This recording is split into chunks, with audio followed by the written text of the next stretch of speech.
Malgré 2 tentatives de médiation, toute rave-party a donc été interdite par la préfecture de région entre le 30 novembre et le 10 décembre.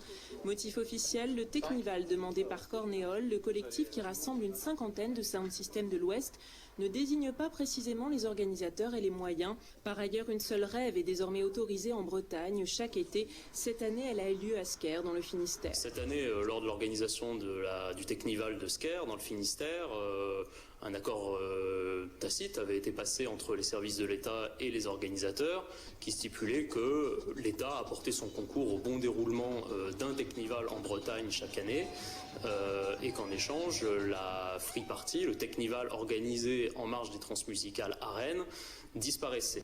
Seulement voilà, les teufeurs ne l'entendent pas de cette oreille. Ils démentent avoir accepté un rassemblement par an et pour eux, la traditionnelle rave party aura bien lieu le premier week-end de décembre, interdiction ou pas.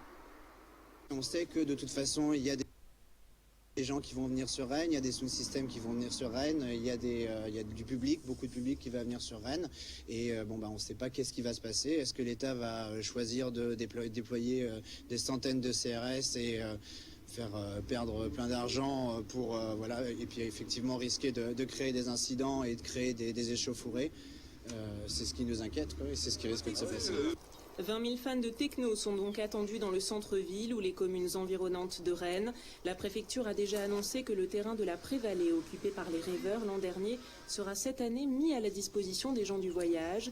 Pour garantir l'ordre public, 700 policiers et gendarmes seront mobilisés sur les différents sites des transmusicales. Il y a 2 ans, le lieu réquisitionné par la préfecture sur les communes de Marcier-Raoul, d'Ingers et Saint-Léger-des-Bois avait suscité la colère et l'inquiétude des agriculteurs et des riverains. Nicolas Sarkozy, alors ministre de l'Intérieur, était venu en personne constater les dégâts, 150 hectares souillés et 22 kilomètres de routes abîmées.